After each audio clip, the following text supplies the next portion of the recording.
My name is Gary. Hi, everybody. Hi, Gary. That's my mom, Carol, right there. Everybody say hi. Come on in, please. Come on in. And just want to ask a couple questions. First of all, we're going to work on the lights here. So, yes? Okay. The second thing, and this is very important, is sometimes we have storytellers here who are really quiet, and you can't hear them. So you need to talk. If they're not being loud enough, raise your hand. Say, I can't hear you. Because we want everybody to hear these stories, because here's what the deal is. The people that come up here are very brave. It is really hard to come up here and tell a story. And I want everybody to appreciate the work that people do when they come up here, and I want everybody to be able to hear it. So just to give you a sense of what we're doing here today. So this is just like the Moth. We've stolen their format, or it's a tribute to their format. So we do true stories told live in front of an audience, and you are the audience, and there's no notes, and these people are coming up and telling their stories, and these are personal stories about their lives. And we started The Fly, 18 months ago. This is our 18th show. Yeah, I think it's pretty amazing, yes. Pretty happy about that. And the big thing is we're trying to develop a community, and that's what this is all about. We want community. We live in a world that's full of uncertainty. There's certain people in the administration, all of them, who are creating a very difficult world. We're very divided. We wanted some place to be able to bring it together, and we hope that this does it a little bit. So let's see. We're going to have six storytellers come up, and some people from the audience may have an opportunity to come tell a story. And these will be 2-minute stories. So it's not a lot of pressure. And if you feel like you want to go a little bit longer, we can work it out. We can negotiate. That'll be after the break. Let's see. Anything else we need to tell them, Mimi? No, Mimi's like, no, there's nothing else you need to tell them. Okay. So there's wine available. Oh, yes, that's important. If you brought your own beer and wine, keep it to yourselves. Do not drink it in here. We have a lovely Jules here to help you with the wine counter and the beer counter. Please feel free to enjoy the beverages there. Okay, so the way this works is that we post the 5 words that each storyteller has given us, which is kind of a sort of a synopsis of their story without giving any spoilers. And you'll see the 5 words, and that'll help you sort of follow along. We have some storytellers who have told stories here in the past, and people that haven't. So again, big round of applause for every storyteller, because this is tough. All right. That's pretty lame. Wow, let's try that again. Okay, there we go. So I'm going to tell my story first. All right. Mexican fruit bars. Has anybody had a Mexican fruit bar before? A couple people out there. So a Mexican fruit bar is made of real chunks of fruit and water or milk. And they are delicious. And we first came across these Mexican fruit bars in these sort of lower income neighborhoods of Chicago. There'd be these men, usually Mexican men, with these little carts and had bells, and they'd always be ringing the bell, and you'd go up and you'd open it up and you'd get one of those, and it was 25 cents, and they were so delicious. So it was like 1987, and Joe and Kirby, it was Joe and Tony and myself. We decided, 3 Jewish kids from the suburbs, it'd be a great idea to sell some of these Mexican fruit bars at the Evanston 4th of July Lakefront Street Fair. Because you know what? These people have not been exposed to these incredible things. So we decided we were going to do it.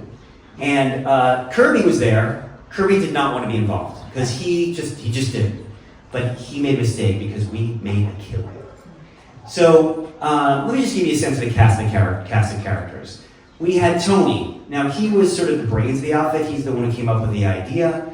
He was from Evanston. And just for perspective, Evanston is sort of the Chicagoland equivalent of Mill Valley. Sort of crunchy roots with like yuppie vibes, although they were definitely more diverse than our little white community. But yeah, you get the idea. And so it was his idea to do this thing. And then there was Bernie. Now Bernie was Tony's dad. Bernie is Tony's dad. And Bernie was this guy, he was a homeowner. He was the sort of investor in our little project. And he also had this penchant for, he had a wonderful heart, but he had a penchant for meetings on the porch. So we could all be sitting in the kitchen, or all of us be sitting in the living room, and he'd say, guys, we need to have a meeting on the porch. And of course, because he gave us the money, we would all obediently get up and we'd trudge our way to the porch and sit down and have yet another strategy meeting about selling fruit bars. Well, the day came. Oh, sorry, there's more people. Then there was Joe. Joe was sort of the Cosmo Kramer of the group. He was kind of like, he'd always sort of work in the angles, figuring out a way to make money, make the deal, figure out what's happening. He was kind of street smart, but he wasn't very good with money. So he would literally be crunching the bills and throwing them in his pockets, and they'd all be falling down. He'd have them in his hands, kind of wrapped around his fingers, but they'd all be falling around the ground. I'm sure we lost money because of Joe, but whatever. And again, there was Kirby, who did not want to be involved, but he ended up being kind of a runner between the two carts because he rented two carts. And then there's me. I'm not shy, so I didn't have a problem selling fruit bars to strangers. So the day came, and we all got together and we waited because these guys were delivering these carts and the fruit bars, and we were excited and waiting, and they were late and we were freaking out.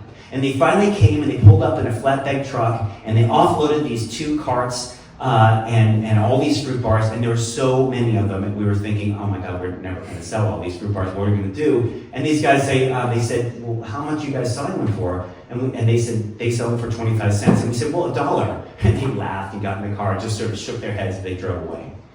Well, we finally loaded up the carts and we ran down to the lakefront, and we were walking along the lakefront, and it was a sunny, beautiful bluebirds day. It was just gorgeous out there, and they were selling like hotcakes. And we quickly learned that, $1 wasn't the problem. In fact, if someone walked up to the cart and said, how much? We'd say $1. And if they said, ooh, I want the watermelon, and we took it out and we handed it to them, it was $2. Because they committed. Once they committed, they were going to pay anything.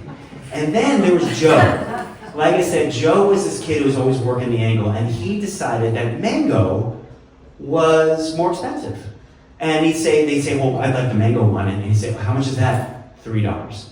Well, how come it's $3? And he'd say, well, you know the price of mangoes these days. And they would nod their heads like, yeah, I do know how expensive. And we're okay. So we did really well. We sold every single bar, even those gross coconut ones that I didn't think anybody would like. They all went. And we got back, and Tony was smiling, and Joe was sticky, and Kirby was saying, I'm so glad we thought of this. And then Bernie, of course, made sure that we had a debrief meeting on the porch. So we learned a couple things that day. The big things were, number one is commitment changes the price. Confidence sells. And of course, mangoes are a luxury item because you know the price of mangoes these days. Thank you.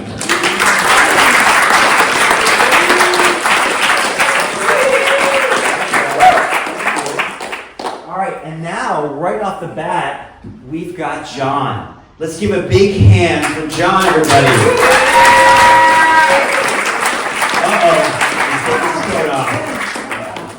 All right, John, I'm going to put this somewhere else here. All right, take it away. You can. This is not working. Just talk nice and loud. I don't think that's working. There we go. No pacing. All right? No pacing. No pacing. All right. How can I use the stage? Take it away, John. Good evening, I'm John. How are you all? I wanted to talk to you tonight about an appetite for golf. I thought when I heard the topic, appetites, kind of reminded me of donuts or ice cream, my favorite, Brussels sprouts. And you know when you have an appetite, you have that first taste, that first sense of something new, that sense of excitement. Well, that's the way it was for me with golf. My neighbor and I were talking one day, and he was infatuated with golf. I didn't know this at the time. And he was telling me how he was taking his two boys out to go play golf that weekend. His kids were my age, about 11. And the only thing I knew about golf at that time was that you played it with clubs and a ball. And you played it at places I'd never been to, didn't know anything about. So a couple of days later, I was visiting my favorite uncle in San Francisco. And these kids were there. They lived up the street. And they were telling me about their day on the golf course. How much fun they had chasing this ball around this green course at a hillside just over the street, just up the hill from where I lived, McLaren Park in San Francisco. So I thought, wow. I talked to my dad. He said, this sounds like a lot of fun. I said, they bought their clubs at the thrift store. So he said, okay, and he took me to the Goodwill, found a bag with a couple of clubs in it, and I was off. Now, one of my other neighbors happened to be the caddy master at the Olympic Club in San Francisco. And he heard that I was interested in golf, and he came up to me after church one day and said, hey, why don't you come out and be a caddy at the Olympic Club? Wow, caddy at the Olympic Club. That sounded really fun. I was only 12. Thought, this is great. And not only did I get to learn a lot about the game of golf at one of the most beautiful, one of the most challenging, and one of the most famous courses literally in the entire world, I got to also learn how gentlemen cursed after they hit a bad shot. And I decided this would be the way that I could enjoy myself. This could be a lot of fun. So I talked to a couple of my buddies, and we enlisted the help of mom and dad and a couple of the other parents to drive us to the course and drive us from the course. And off we were going. Well, one day, my dad was driving us out to the golf course, and he noticed there was only 3 of us. And he said, where's the 4th for the foursome? I said, oh, he can't come today. Oh, really? Well, do you mind if I join you? Oh, my goodness. 3 12-year-olds and my dad. Now, my dad is a San Francisco fireman at the time. He grew up during the Depression. He was out fighting in the South Pacific in World War II. It wasn't a question of his fitness that got me. It was that he had no athletics in his background at all. Came from a tough situation. So we didn't know what to expect on the golf course. And we went out, we paid our green fees about 9 o'clock on a beautiful Saturday morning in Golden Gate Park at the par 3 course. And we waited our turns, very intimate setting, just our little foursome and 40 other golfers crowded into a spot about a quarter as big as this room, all watching everybody hit off the first tee. No pressure. Well, the 3 of us guys hit our shots, and then it was my dad's turn. Oh my goodness. Here, the stage was set, the curtain was rising, the audience was in its place, and I had no idea how this play was going to work out. Well, my dad got up for his shot, dressed the ball neatly, took his swing. Not only did he hit the ball, which was a surprise, he hit it straight and quite a bit. We were walking down the fairway, my buddies, and I said, Dad, I'm amazed you could do so well. He laughed. He said, oh, it's just been so much fun. Thank you for letting me join you. Now, the cost at that time was 25 cents.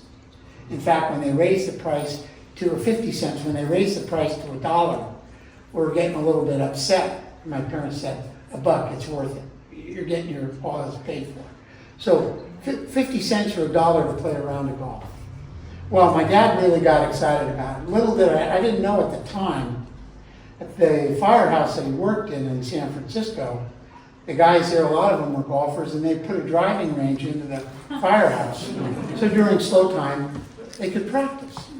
Well, my dad got the idea we could use a driving range in the house, so he built one in the basement where we had a lot of room.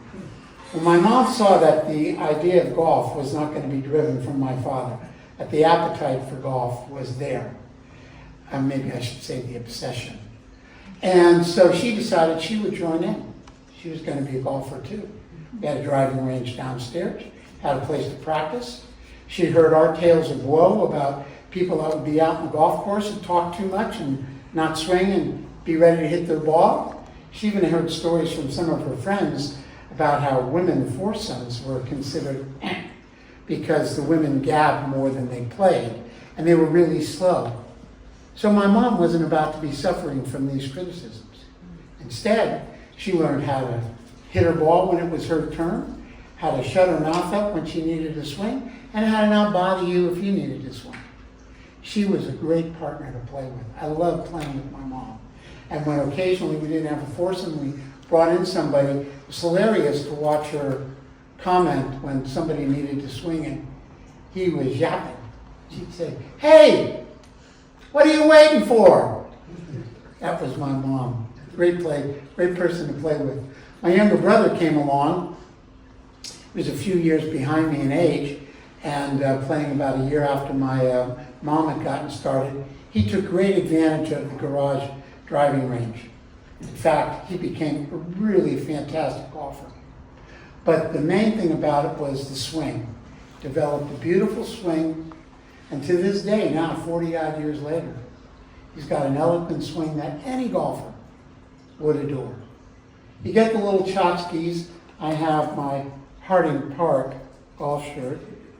Also have my Jim Beam place to hold the ball on the putting green when you have to mark it, or also the little thing you can use to lift the divots out of the ground.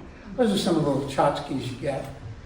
But the main thing that we got from our chances in the many days that we played golf afterwards was the fact that we got to play together.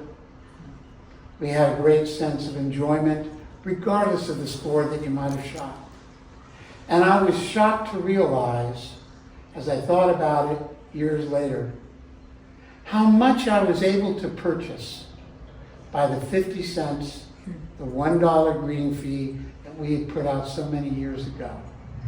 It was an appetite that was indulged, and it couldn't have been indulged in any better way. Thanks very much.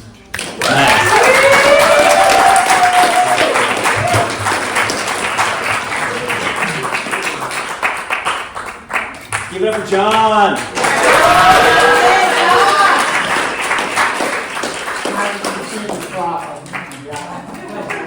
So it's funny when we think about golf. So we went out with my kids. My sons. I'm not much of a golfer. I have golfed in the past, but I'm not much of a golfer. And I remember going out. This was just recently. I went out with my two sons, Cody, who's 23, and my son, who's 20, Kyle. And Kyle just kept talking about how great he was at golf. And he's like, "Oh yeah, my friend and I, we come out here all the time. We're really good."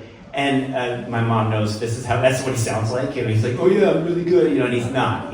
We got out there, and it was just so funny because, you know, Cody, I haven't played in probably 20 years, and Cody hasn't but Cody's an athlete and can do pretty much anything. And so we're all hitting the balls, and we're, you know, getting balls and they're just going straight. And Kyle is just literally missing the ball. He's like 8 or 9 shots, and he's missing the ball. Anyway, we still give him shit for that today. So there you go.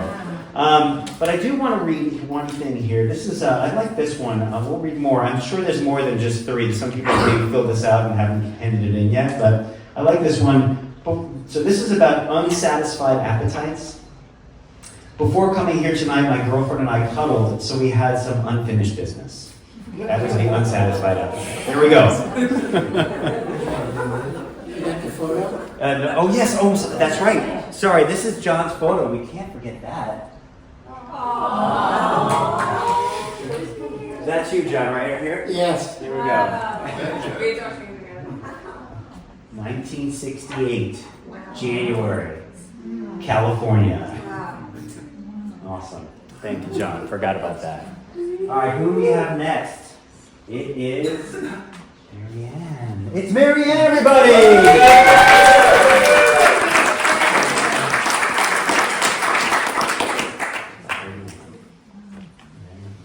There it is. All right, you got this. Give it up for Marianne!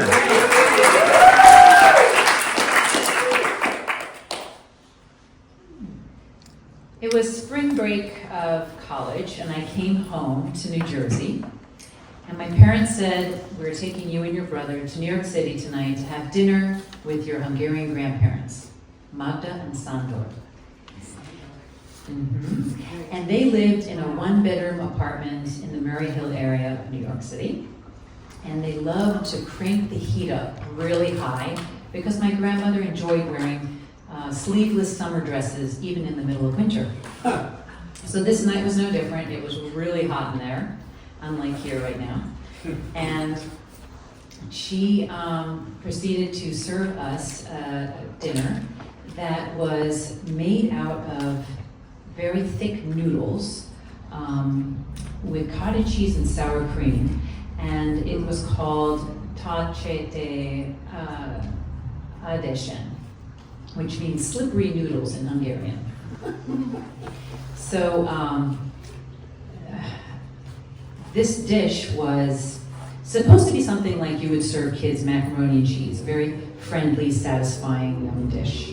But the thing served before me was this glued mass sort of stuck together on my plate. And I took a bite and I started to chew, and I didn't think I'd be able to swallow it. And my grandmother's eyes met mine, and I could tell that she really wanted to know what I thought. And I'm going, really good.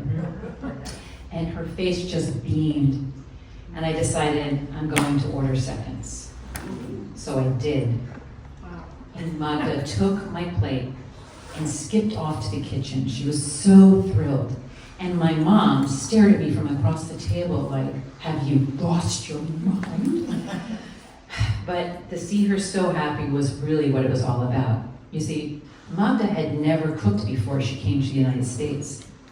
She grew up a little bit outside Budapest, to a father who was a businessman, and her mom and her grandmother all lived in the same house. And she was trained to become a concert pianist. So her hands were her livelihood. And when she married my grandfather, they hired a cook and a maid, so she never had to touch those things that you would every day because she had to play the piano. World War II came out, and then the death marches and the Hungarian Revolution. And my grandfather and my grandmother were able to escape just with the clothes on their back. And they went through Switzerland, and they met my dad in New York, and they literally started from zero. So a new country, new language, complete new rules. So she was about 60 at the time when she bought her first cookbook. So imagine learning English, how to read and write and everything, and also how to cook your favorite dishes with no one really to show you how to do it. So she was starting over at an age when most people were beginning to settle in. My dad took his first bite, and he had a smile come over his face that seemed to turn him into a child. And he said, "This tastes like Budapest."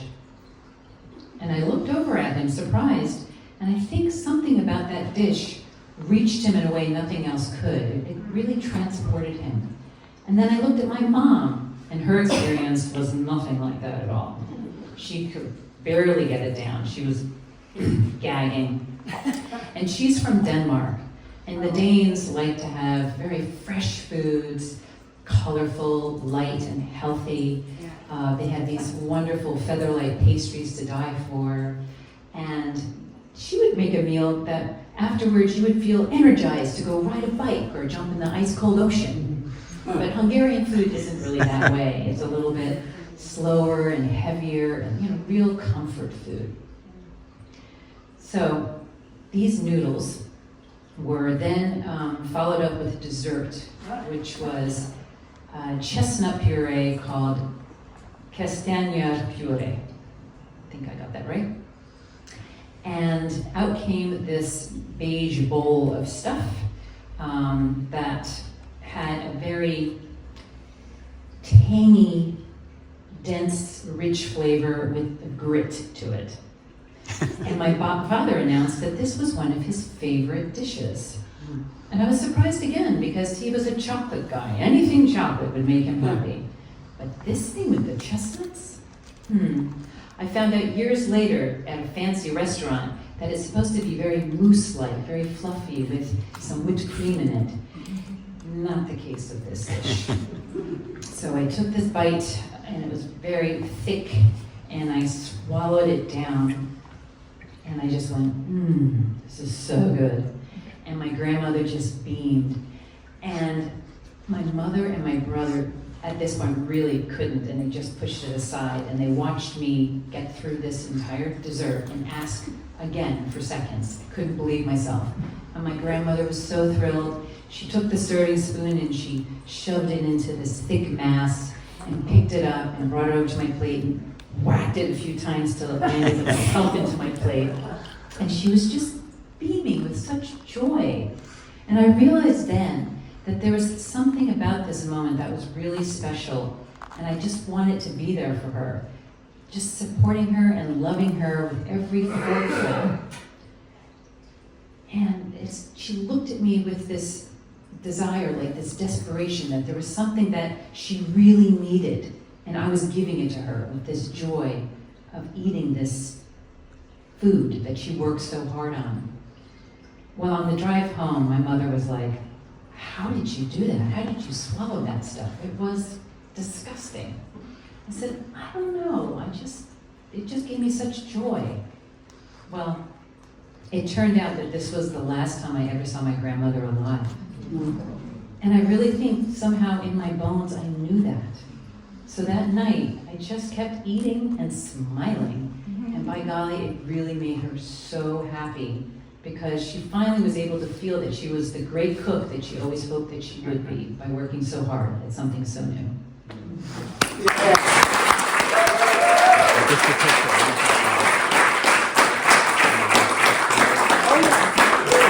That's the recipe. If anybody wants, now what's interesting, I want to say a couple things about this recipe. First of all, let's just give a big hand to Marianne. But I want to say something about this recipe. So in my family, we had a dish called kugel, or noodle pudding.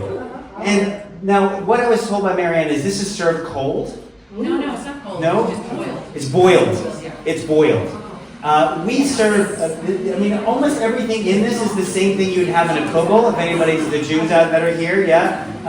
So you cook that up and it'd be so much better, I'm just telling you, it'd be delicious. So it's literally, I think, it's like everything. Yeah, it's everything that I sent you the recipe, my grandma's secret recipe. I also want to tell you, it's interesting that you mentioned this story, because I was thinking, so the same guy that I did the Mexican fruit bars with, we would go, he was like, his family was, we all went to University of Michigan, and then we all would come to Chicago, and it was like we had this home, because my friend Tony's mom, Evie, and Bernie would take us in, and they'd feed us, and they would just be wonderful, and we knew their whole family, his grandmother, and his grandfather, and his sister, and all of their friends, and we would go there, and we'd hang out. And one night we went to, I remember during college, we were brought over to Evie's mother's house, and she served us gefilte fish.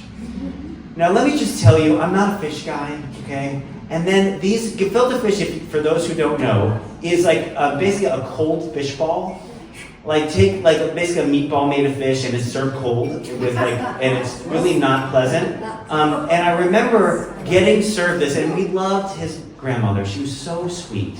And I remember we were joking around that night, and we were saying oh, nobody likes Tony. She's like, I like Tony. I was like, oh, she's so she serves us this gefilte fish, and I do what you did, which is I just gulped it down. I'm like, okay, I'm gonna get this done. Oh, and I had one, and of course my friend Tony, being Tony, said, Grandma, Gary really liked your gefilte fish.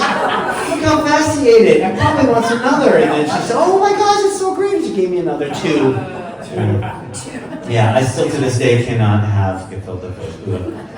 Anyway, we have one more storyteller before the break, but I want to remind you that in our next section we have a couple storytellers, but we might have an opportunity to tell your own story.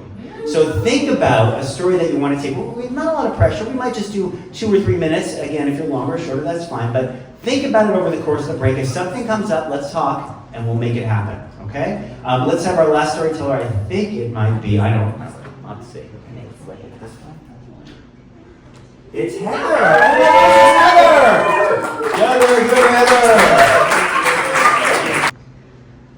So hi, I'm Heather Box. So people are always telling me that I'm really intense. And like all weird people think, I actually think that I'm the normal one and that they're the weird ones. Because I just really, really, really want to connect. It's like I want to make the most of every moment. And so if I have a chance to meet someone new, or if I'm with a friend, it's like I want to look them in the eyes and I want to be like, tell me everything. Let's just share everything. And, the feeling that I have is like, what if you are the last eyes that I see on planet Earth. Like, what if my heart stops right now, or this roof caves in? Like, shouldn't we be making the most of this moment? And so it's not surprising to any of you that I've had some trouble in relationships because of this.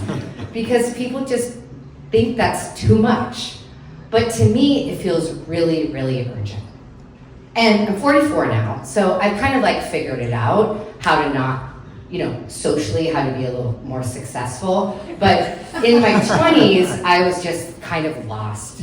And I would be like, why don't people get how precious we are? Why don't they get that our time here is so limited? And I was just always looking for people that were ready for that kind of connection. And especially in my family, I'm like, what's going on here? You guys are all so normal and well-adjusted. Like, what happened to me?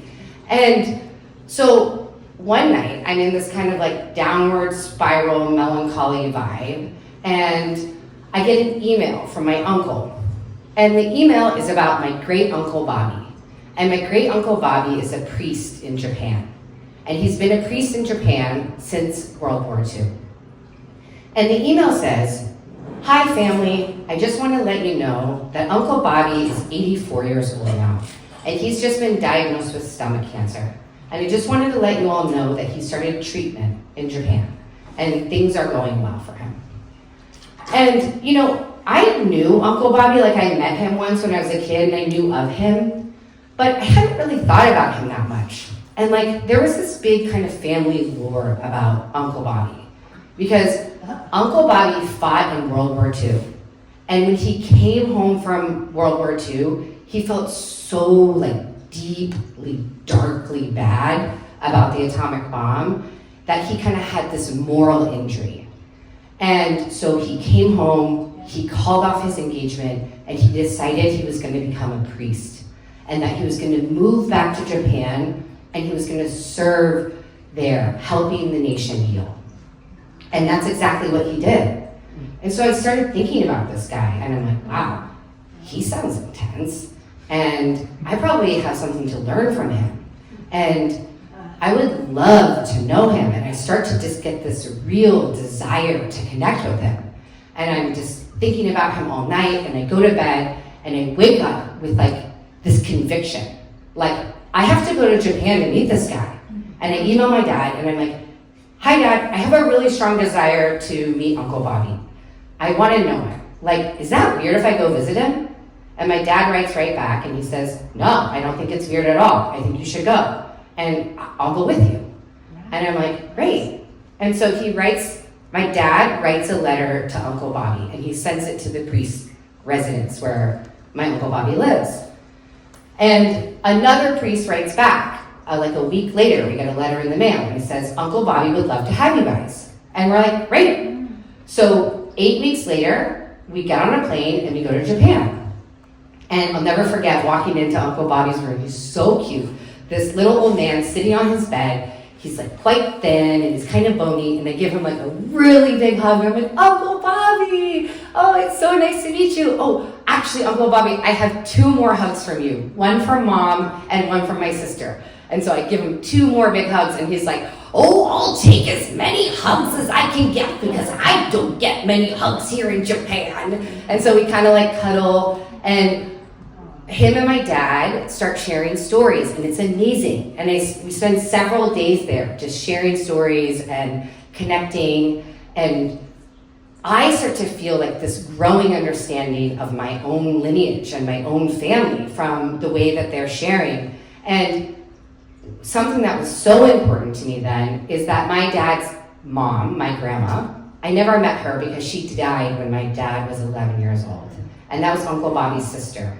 And so he was telling us all about my grandma when she was a little kid, and how kind of like straight and narrow she was, and how she really thought for herself that there was right and wrong. But like for other people, she was the most open-minded, kind, accepting person. And then my dad was sharing about all these loving things that his mom said to him. But he said, "I don't have a single memory where she isn't ironing." Yeah. And they both concluded, well, it was the 50s, and she had 6 kids, so she probably was ironing a lot. And so it was amazing. We shared about that, and then Uncle Bobby told us this amazing story over the course of like a whole day about helping to build the Peace Cathedral in Hiroshima and how that was dedicated to the victims of the bomb.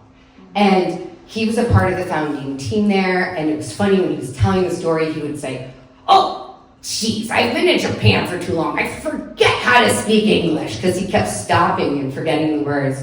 And it was just such a beautiful, meaningful time. And we got to go, my dad and I got to go to the cathedral and get a tour. And I just felt like, wow, this place is so peaceful and so powerful. And I felt proud that my family had been part of it. And so when the visit ended, I just like left thinking, you know, Uncle Bobby is this so amazing, kind of inspired, vibrant old man. And it was great. And so my dad and I say goodbye. My dad flies back to California, and I go to Australia to meet my sister, because my sister was down there. And I'm in Australia for 36 hours, and I'm taking a shower, and my sister goes, "Oh, sissy?" And I'm like, "Yeah?" And she's like, "We just got a really sad email." And I'm like, "Okay, read it to me. And she runs into the bathroom. It's from my dad. And my dad says, "Hey girls, this is a sad email. Uncle Bobby died." And the priest from his priest residence just called me. And he said that actually Uncle Bobby had been at death's doorstep. And then he got your letter, your guys' letter about coming to visit. And his appetite came back, and he started walking the grounds as he normally would. And by the time we got there, the priest said, "I was so surprised to see him just animated, talking to you guys. And then as soon as you left, back on death's doorstep, and he died." And I will never know for sure, like, why and how he got that energy to hold out for us to come and visit him. But I'm just so grateful for it. And I think about, like, you know, he was a really religious man. And sometimes I think, like, I woke up with that conviction to go visit him. And I wonder if I answered one of his prayers, like I caught it. You know, I thought maybe he thought, I would really love to spend some time with my blood relatives in this final chapter of my life. And also, Uncle Bobby, he answered one of my prayers too, because I was just so desperate for confirmation that our connection to one another really, really matters, and that it's worth the awkwardness and it's worth the trouble to be really connected with people. And I just feel so sure now, like, call me intense or whatever you want, but I am so sure that our connection to one another can literally keep us alive. Thank you.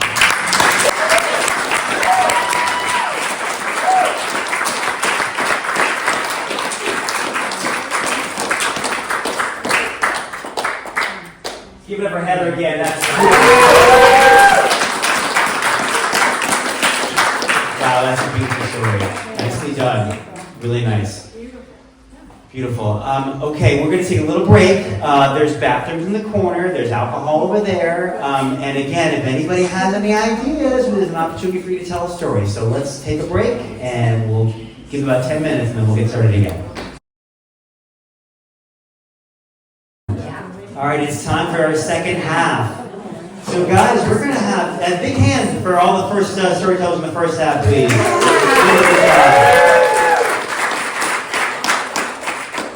Okay, so we have a couple of people who've been very brave, and they want to tell stories. So, you know what? I think I'm going to pull an audible. I think I'm going to have someone come up and start us off, a storyteller that's just right off the bat going to tell a story, and then we're going to have our storytellers. But real quick, I just want to read this one. This came from some anonymous person. I don't really know who this was. I refused to eat pizza until around 12 years old. This made my parents crazy. After the first bite, I exclaimed, "Wait, this is pizza?" I don't have any kids that don't like pizza. Okay, so I'm going to start off. We're going to have George come up here. Now, George just volunteered, so this is very brave of George. Give him a big hand.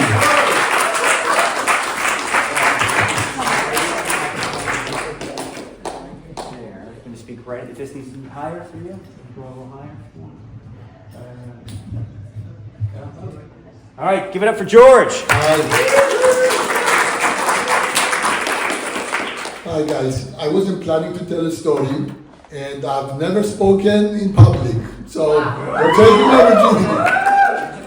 I'm George. I'm originally from Cyprus, and I'm a therapist, and all these could be their own stories. But I will tell you a story about the Camino de Santiago, which our friend here, the host, was just on apparently, so that's a sign. The Camino de Santiago is a famous pilgrimage in northern Spain. I've put the pilgrimage in quotes because people do it these days for all sorts of reasons. But the whole thing, the traditional route, is 33 days. And it starts from a small town in France. And the first day you cross over the Pyrenees. So I've done has anyone been on the Camino? Well, maybe you'll be inspired. It's very fun. In Spain, every as you're walking from little town to bigger town to smaller town, it's very developed, and you can have ice cream every couple of hours. So it's nothing like the Pacific Crest or anything like that, crazy stuff. But this was my second time going to do a section of the Camino, and this one was going to be from the start. And I arrived from the US. I was kind of jet lagged. I was in a town called Pamplona, which is on the Spanish side. Then you take a bus to go to France, and you go from a very, very curvy road. I met a French woman on the bus, and we were talking, we had lunch. I was still very jet lagged, and I went and checked in the hotel early. It was 5 o'clock, and you're supposed to wake up early to start walking because you have a long walk. The first day you go over the Pyrenees. It's supposed to be the way Napoleon took his troops into Spain, a lot of historical stuff, Europe. And so I went to bed at 5, and I wake up and I see the clock and it's 8, which would have been like very late. And I rush down with my luggage, I check out. I see in the kitchen restaurant part there were a lot of people. I guess I'm thinking like the French take their breakfast very seriously. Then I go out. They were like, I ordered a taxi to take me to the starting spot. I see kids on their skateboard. I'm like, wow, they skateboard pretty early in this little town. I'm not sure if I said the name of the town. Saint Jean Pierre de Bourg. And so I go to kind of the beginning of the mountain. There's some old ladies there. I say bonjour. They say bonjour. Then I start going up, and there was supposed to be a storm that day. So as I'm going up, it's getting darker. I'm like, okay, it must be like a really big storm coming. So I'm going up the mountain. It's really, really getting darker and darker. I'm like, maybe I should check my watch. And my watch, of course, it said 10. And I'm like, maybe I should check what time it's in San Francisco and in Cyprus, just to be extra sure I'm in the right time zone. And as maybe some of you are expecting, it was 10 p.m. Actually around 9:30 p.m. So I'm like, okay, well, I'm coming down the mountain now. And I find a restaurant, and I found a group of French people, and I'm like, oh, can you called this hotel. My hotel was actually in a village about 2.5 kilometers further away from that town, the starting spot. So I couldn't just walk there because they also close kind of early. They're kind of, something between a hotel and a hostel and all that. So I'm trying to get someone to tell the hotel that I'm coming back and that I need my room back.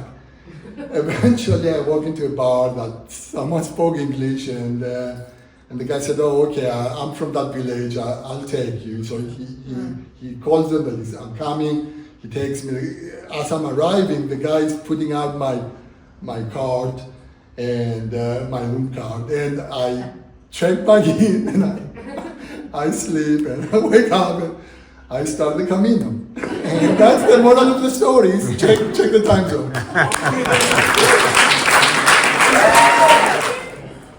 I was just on the Camino. It was very beautiful. It's a great place to go. It is definitely more chill than some of the other hikes we've done, like in the Dolomites or, doing some of the other ones.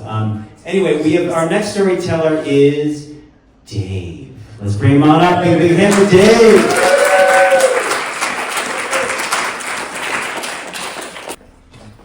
Hi, my name's Dave. This is actually a surf story. So how does the surf story fit in? I consider it an appetite for risk.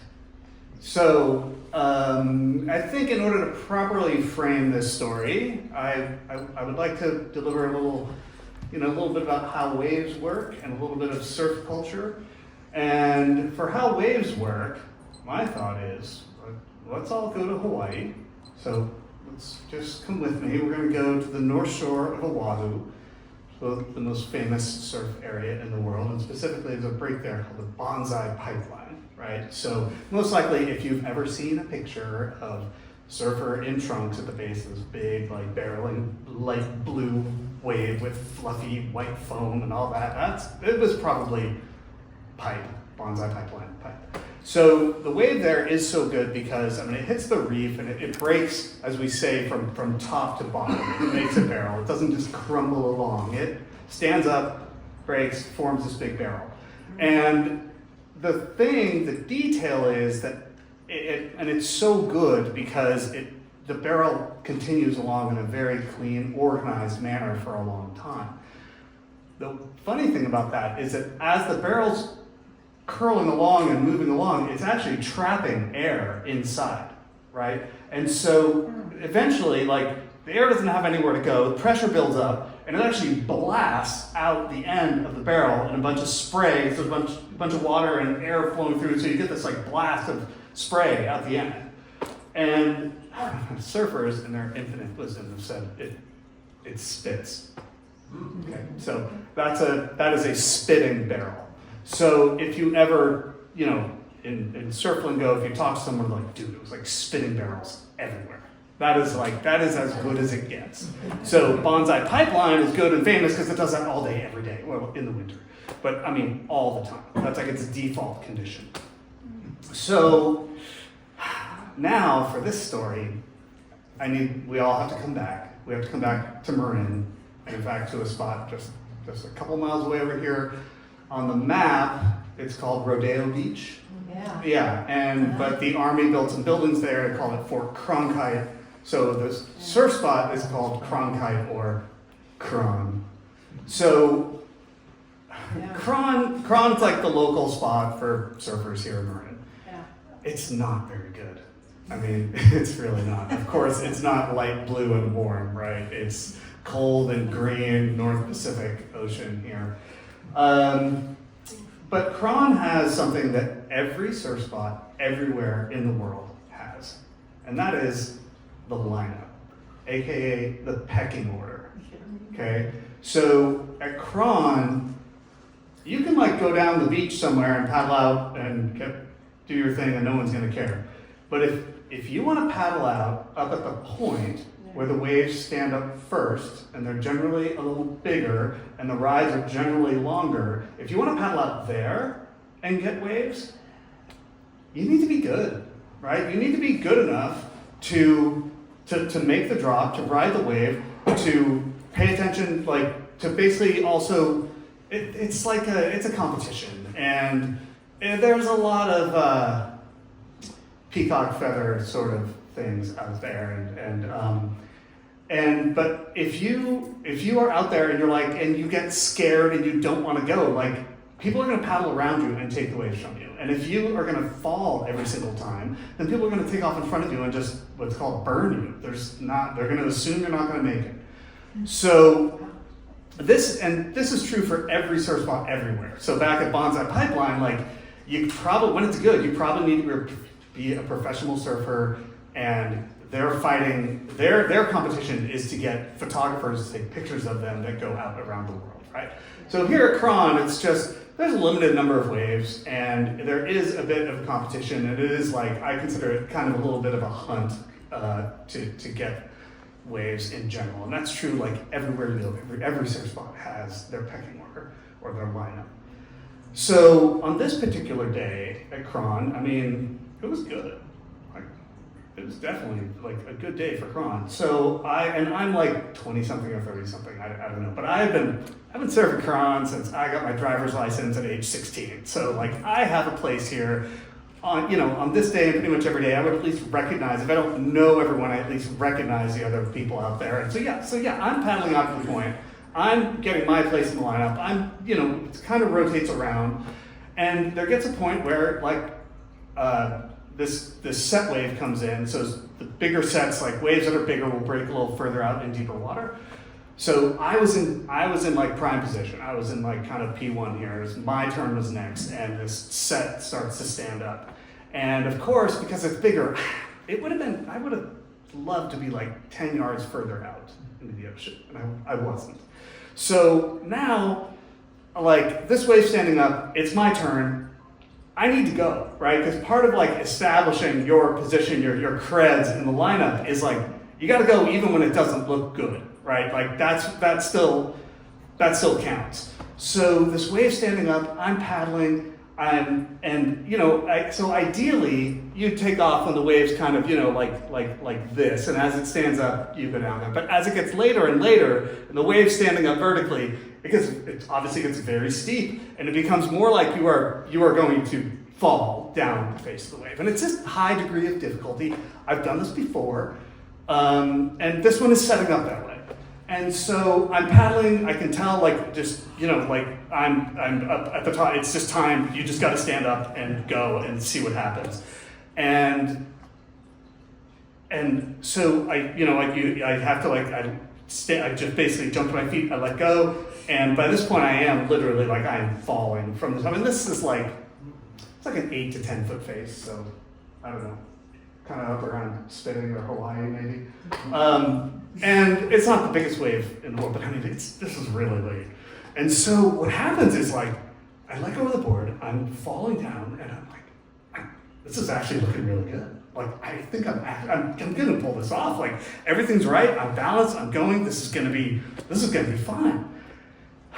And then I hear this sound over my shoulder from here that I honestly have never heard before. And the next thing that happens is there's this blast of wind and spray, and the surfboard that I am not holding onto is now like over at the end of my leash, like 10 feet away. And so the other thing about like any sport, you kind of learn how to fall, right? You kind of know, like I would have had a plan B for how to get out of this if it wasn't going to work. But I am now just a person, like, standing at the base of this wave with nowhere to go. And I'm like, I don't want to be here. This is not a good place to be. And I kind of like ran a couple of steps at the base of the wave as the lip just came down and just drilled me between my head and shoulders. So now I am slammed down underneath, and I got the whole treatment of going what we call over the falls. So I got picked up again, brought around over the barrel, slammed back down again. And now I'm in what surfers call the washing machine cycle, because your whole, like your arms and legs, you can't control them. It's just arms and legs akimbo is a phrase that I never understood until moments like this. Like you can't control anything. So I come up from that. Okay, I'm done. I'm done with today. And so gather myself together, get back. I walk up the beach, and there's a couple of guys sitting on a bench, and they ask the constant question of surfers. So yeah, how was it? And I'm like, wow, actually, it was really good. It's just that, like, what just happened? I just got blasted by spray and like the worst wipeout. They're like, oh, that was you? Oh, that was amazing. That was so insane. I couldn't believe that happened. And I was like, okay, all right, well, thank you, because this is a story of failure, right? But it's kind of like, if you're gonna fail, like, you might as well fail in a spectacular manner, right? And then if someone sees it and says it was awesome, then I think it turns into a win.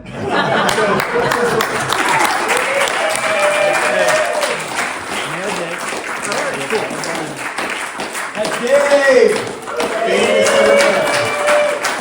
So FYI, Dave is a surfer, he's a race car driver, he's that guy. So if you need to talk to that guy, he's in the back there. He also didn't have pizza before he was 12, so I don't know. Okay, so where are we at here? Let's do one more, let's see, we have two more. Let's see, what do you think? Should we bring in, I'm going to ask CJ, what do you think? Should we have one more? Yeah. One more from the audience? Yeah. Yeah, okay. All right, so we're going to have Tony, right? Tony's going to come up, and then we're going to have Peter, and then we're going to close it out with Rich. All right, give it up for Tony. This is his first story up here.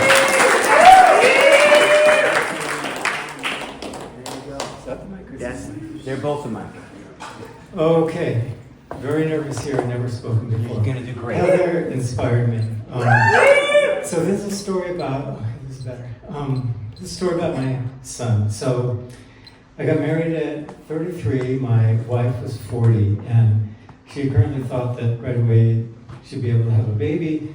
But we tried to have fertility treatments, get pregnant. We didn't get pregnant, so we're sad.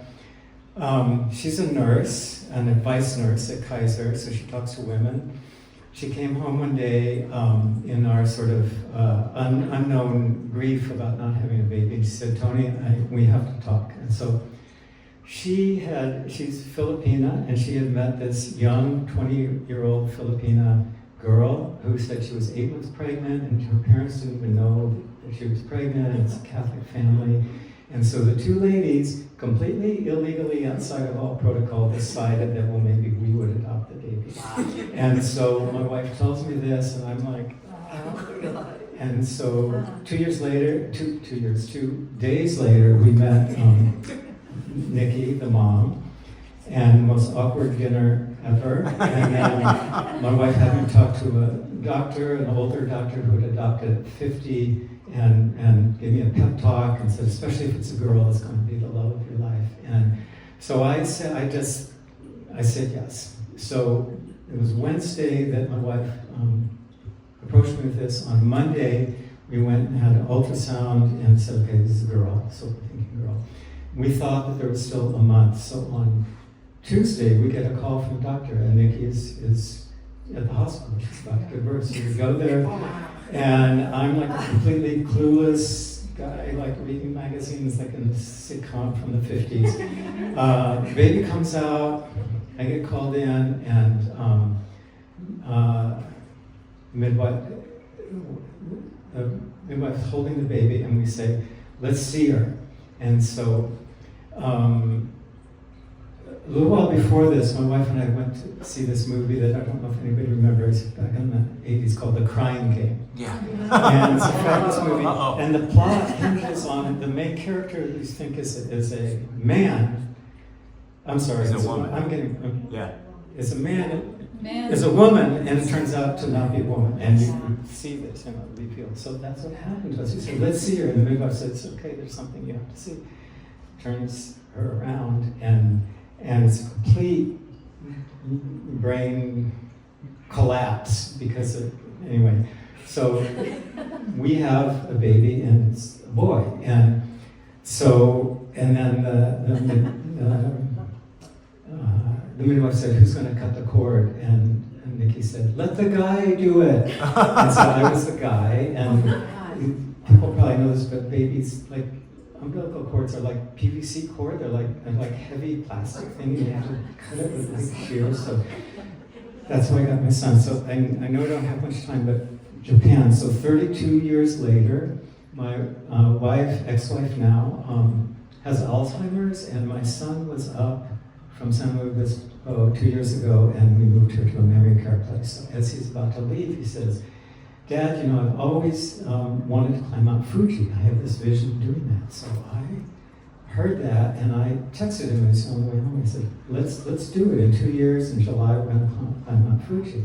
So that was just a couple months ago. So we went to Japan, we climbed Mount Fuji, and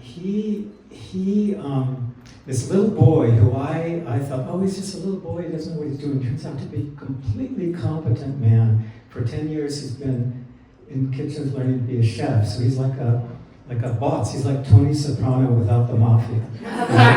and then he arranged this thing in Japan. You're fine. Getting there, called Hanko, which is like a stamp. It's like your personal stamp. And you can kind of get them like at a 7-Eleven for $20. But Ben found like a esteemed craftsperson who had been in his lineage for generations had been doing this. So we went to this town and had this appointment. And then Ben says, you know, Dad, I called up Nikki because we didn't know anything about his birth father, just that he was Nicaraguan, okay, and he wasn't involved, so just had nothing. Ben called up Nikki and found out that his father was half Japanese, and his name was Tachibana, which is like this esteemed name. So he got his stamp made, and he chose for the character Ben Study. So it was so meaningful.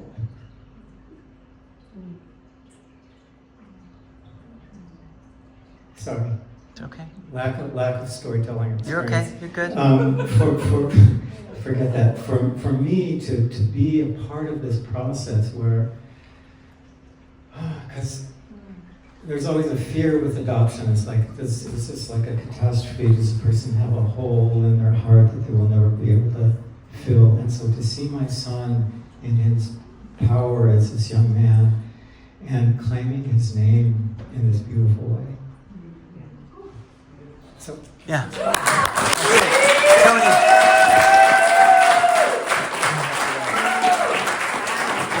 You know, Tony, that's tough to do clear right off the bat. Tony, you also walked away with my microphone. Tony, you also walked away with my microphone. I also need that back. Sorry. Thank you so much. We're going to have Peter come up and tell his story. Let's give it up for Peter. Thank you again, Tony. That's why I was confused. All right, here we go. Peter, here we go. Right into the microphone. Nice and close. Dun, dun, dun, dun, dun, dun, dun, dun, dun, dun, dun, dun, dun, dun. What a great show that was. Right up to the microphone, please. When I was in my tender years in the 70s, in the golden age of television, hardly anything beat watching an episode of Mission Impossible. Every episode thrilled with dangerous, complicated, politically nuanced plot twists. But it was really kind of a simple formula. The crackerjack crew of covert op guys would always figure out how to outwit the villains with some fantastical scheme. I don't remember all the details, but in my mind, they would infiltrate the criminal syndicate's lair by sneaking into the underground bunker, and then they would crack the safe and recover the stolen jewels, and then they would rebuild the room to make it look like they'd never been there. And they always got away in the nick of time, just before the villains came back and found the priceless gems missing.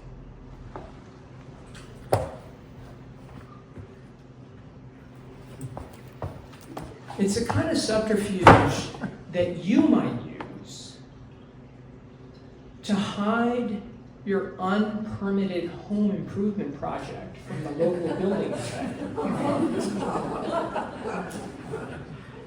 Now, let me just ask, is there anybody here from the city of Mill Valley?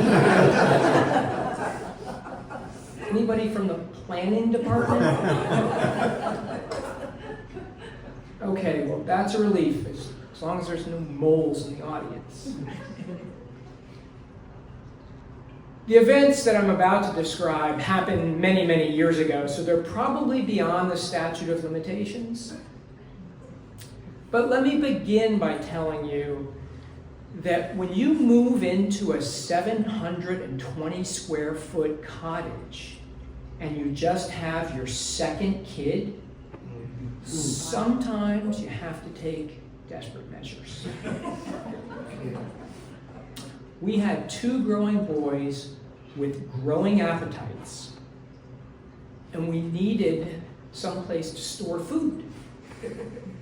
So the obvious solution was to burrow into the cavernous space behind the kitchen, which when we moved in was where the washer and dryer were on these old wooden planks on bare dirt.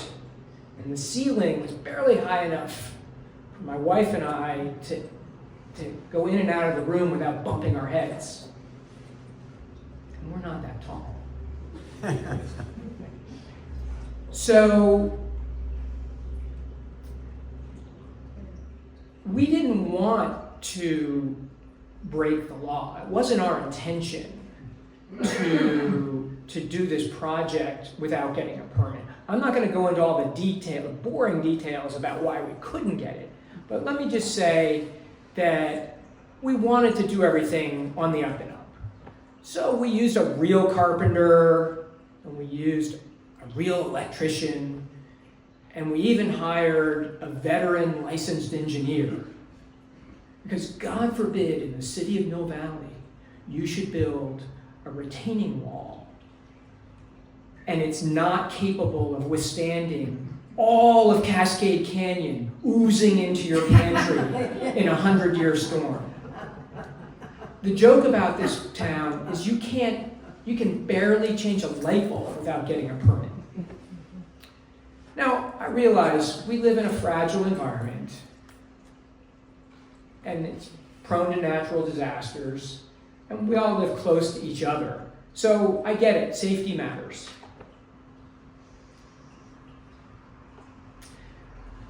We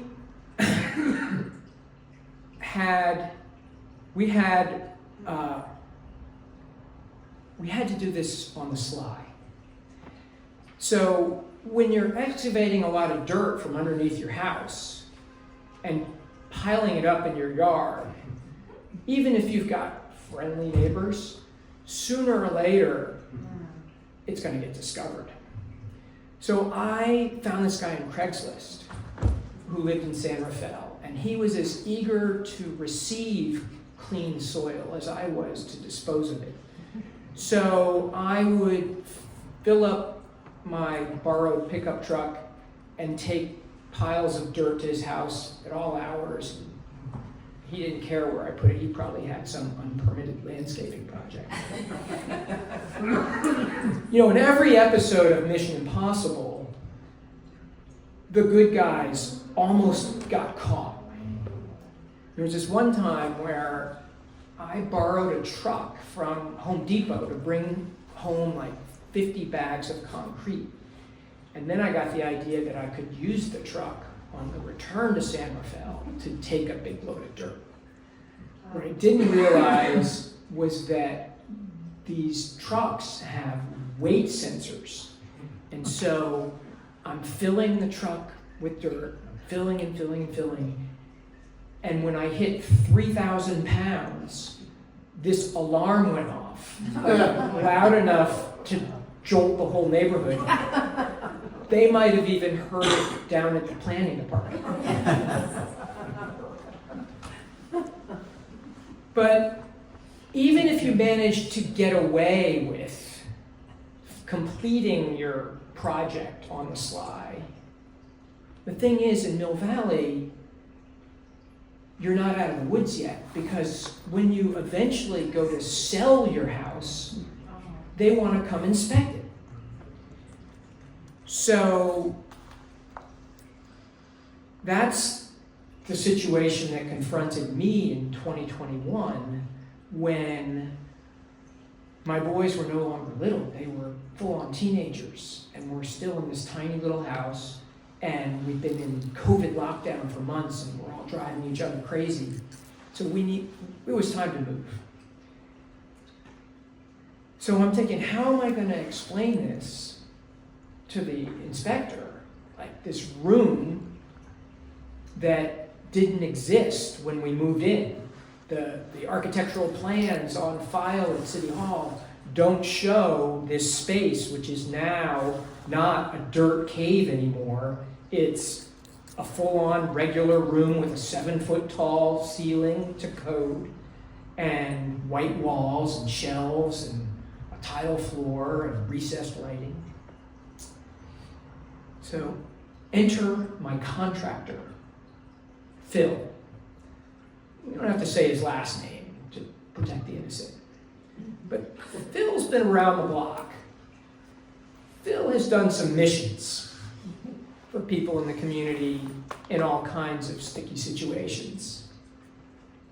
Phil's the king of stealth. So Phil comes up with this brilliant solution, which is we don't necessarily need to tell the inspector that we dug 2 feet down into the ground to put the floor in. We'll just focus attention on the ceiling and talk about the improvements we made to the lighting. We moved around some heating and ventilation elements, and we buttoned it all up with drywall panels. It worked like a charm. The house passed the inspection, and we sold it for a small fortune. Now, I'm not here to advocate that you try this at home. There is a psychic cost when you break the rules. You have to live with that guilty knowledge, as well as the anxiety that you may someday get caught. But on the other hand, sometimes you need to celebrate when you get away with something that you didn't think was possible. Dun, dun, dun, dun, dun,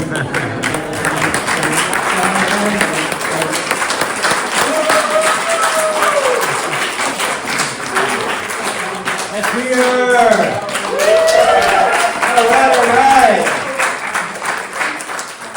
Okay, guys, that was a great story. Thank you, Peter. Okay, so again, no inspectors, don't tell anybody.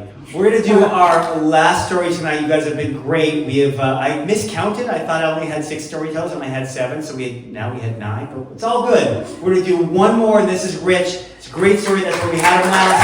Let's bring him up for Rich.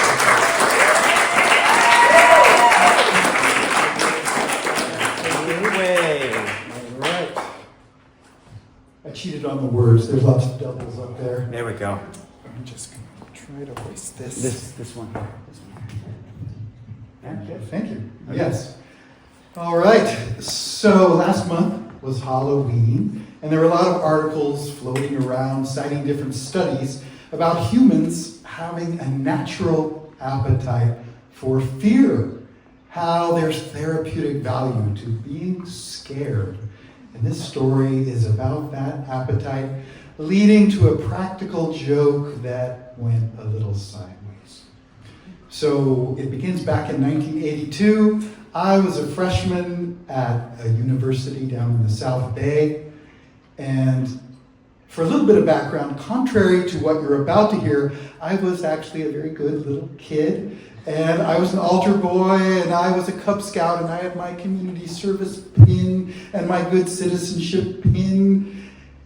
And I was also the founder of the neighborhood vampire club, even before vampires were cool. So there was the dark side too. And when I eventually got to college, 2 of my favorite classes were theology of death and anthropology of evil.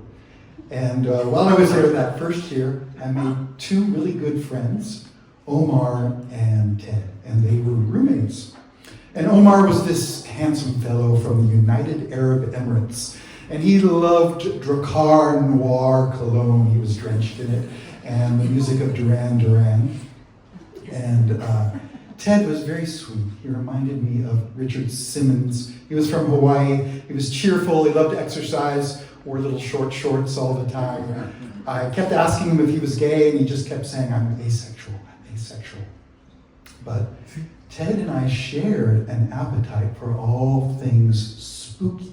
In fact, many a night we spent wandering the surrounding neighborhood, trying to outscare each other with ghost stories. Many an evening we spent on top of his dorm on the roof, summarizing the stories of scary movies for each other. He would perform Night of the Living Dead, and I would perform The Exorcist, and we loved to scare each other. And then one day, I was in the room of another friend, Mary, and I was showing her how on old rotary telephones, if you remember those, any of you, you could unscrew the cap, take out the transmitter, and the two metal prongs would still conduct sound. And if you spoke to someone, they'd hear this eerie, disembodied voice. So I called up Ted, dialed him up, and said, hello, hello. And Ted went from 0 to 60 down the panic highway in about 2 seconds. He just said, who is this? What do you want from me? Who is this? Smelling blood, I just hung up the phone and hatched a little plan. Mary gave me some red nail polish, and I wrote the word red rum, which, if you ever saw The Shining, which came out the year before, is murder backwards. I wrote that, and then I took a lighter and just burnt around the edge of the paper, and I had this cute little red rum with burnt paper. And I slipped it under Ted's door, thinking, he's going to know it's me. He knew it was me on the phone. He knows it's me on the note. But as the days passed, I started to think maybe Ted didn't know it was me. He was getting a little paranoid. He was telling me about the people following him home from the library late at night. And I thought, okay, well, maybe I'll just do one last trick with Ted. And surely he's going to know it's me. And if he doesn't, I will confess. And oh, what a laugh we will have. I decided it'll be Friday night. The two roommates, Ted and Omar, were working waiters at an alumni dinner. And I got the key to their room from Omar. I crept in, toting my little bag of spooky tools. And I got into the room. I pulled a chair into the middle of the room. I put down a big black candle and I lit that. I put down a bouquet of dead flowers I gathered earlier in the day, and I put that down there. And I pulled out a sympathy card that I bought that said, think of your loved one as someone whose time has blah, blah, blah. And I scratched out loved one and I wrote self. And then I wanted a really good quote to put in there. And this was before the internet. I had to consult a quotation dictionary. And I decided blood, something about blood, blood, blood, blood, blood, blood, blood. Charles Kingsley, 1863. Young blood must run its course, lad, and every dog will have its day.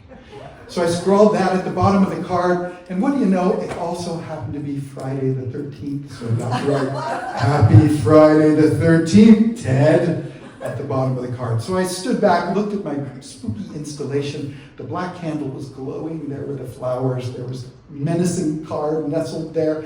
I made sure the windows were closed and turned off the light. And just as I was leaving, there was one last thought.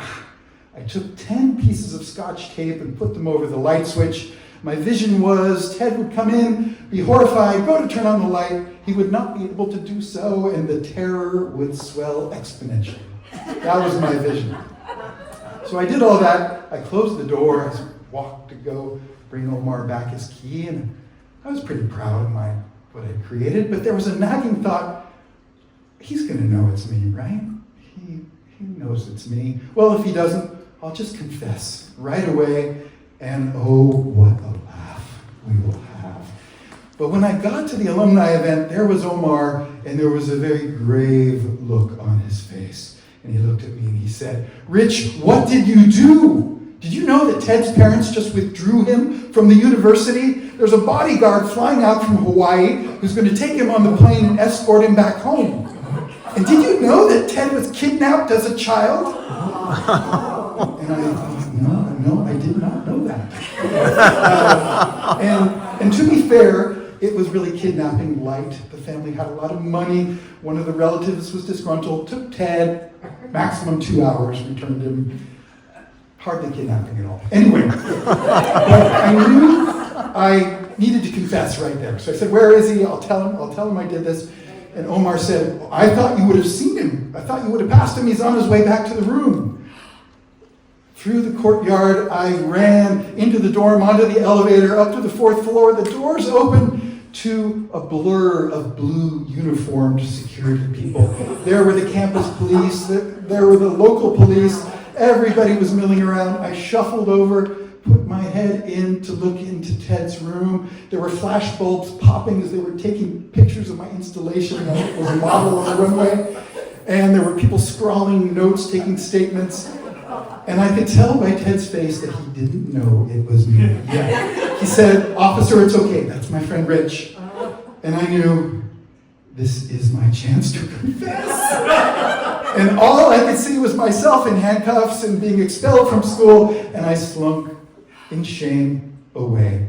And I had an anguished walk by myself through the neighborhood. It might have been my imagination, but it seemed like there were more police cars cruising around than I'd ever seen. And I was so scared. But my conscience was throbbing. I knew what I needed to do. And I started walking back toward the campus to confess. And every person I knew that I saw, I told them, if you see Ted before me, please tell him I did it. He's not in danger. Please tell him. And then I got to the dorm, and at the door was a young woman who said the words that haunt me still to this day, 43 years later. She said, oh, thank God, Rich. Thank God you're here. Ted's been looking everywhere for you because he says you're the only person he can trust. So in I went up to the 4th floor, down the hall. Things were quiet now. The door was open. There was Ted, talking on the phone, tear-stained cheeks. And by the side-eye sneer he gave me, I knew he'd been told the criminal mastermind was his most trusted friend. And he nodded for me to sit down, and I sat there while he talked on the phone to his mother. Yeah, he's here right now. No, they're sure he acted alone. And, oh, I'm sorry, you've been vomiting all day from the stress. Okay, yeah, you can tell Fred to turn around at the airport. I don't need him. And then he hung up. And it was silent for a moment. And Ted looked at me and just said, what the hell was that? That was some fucked up Charles Manson shit. And I was just shrinking into the cushions, and he said, I don't even know what to say to you right now. And then a tiny hint of a smile. I don't know what to say to you except, you got me. And I'm gonna get you, you bastard. And to Ted's credit, well, he did get me back, but that's the story for another time. But Ted actually laughed.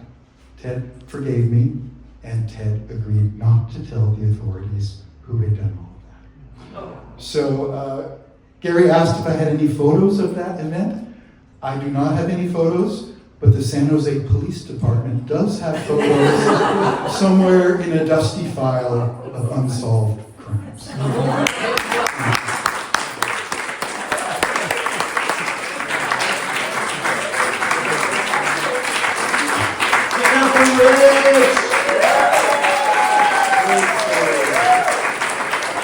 Wow, okay, yes. I see some people yawning out there. I know it's been a long night. You've been so great. Thank you so much, everybody, for coming. I want to make sure that all the storytellers come up here. We're going to take a picture for all the storytellers. Thank you all for coming. We're back here December 12th. That's pretty soon for our next one, for our 19th show. Thank you, everybody, for coming. I'm Gary. Good night.